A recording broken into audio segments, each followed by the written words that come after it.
This is their little trick. You are not obliged to register your children. If you do, it is at that point that you're creating a legal entity or a person. You are associating this person with your offspring. You are abandoning ownership or title to that person, and the government is seizing that under the laws of maritime salvage. It becomes their chattel property. They use it as collateral to float loans or to float bonds for loans. When they come to remove a child, they're not acting on the human being at all. They're removing the legal entity you created and abandoned, and they now have title to. It's like borrowing a rain jacket from your neighbor for your kid. Your neighbor comes, says, I'm taking the jacket back. You let him take it with your child still in it. That's your person. That is what the government acts upon.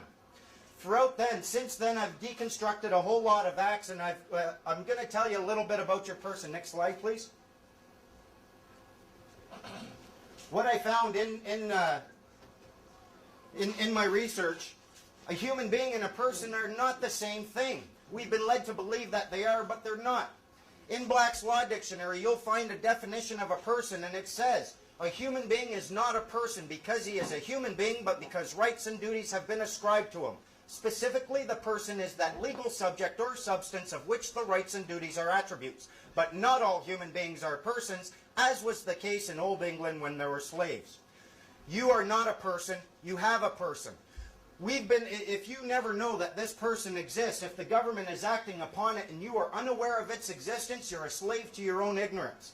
Once you become aware of its existence, you can take it off at will. If that's the only thing they can act upon, you have the seed right there for your freedom. If you hold your jacket like this and say, go ahead and touch it, and the moment you touch it, I'm no longer associated with it, they're not going to want anything to do with that jacket. They're the ones left holding the hot potato. The purpose of this person wasn't to deceive you. It wasn't to enslave you. It was to provide you with a very strong level of protection against government tyranny. If they never act against you as a human being and they're only acting against your person, you always have the option to reject their governance and therefore escape tyranny totally and absolutely peacefully.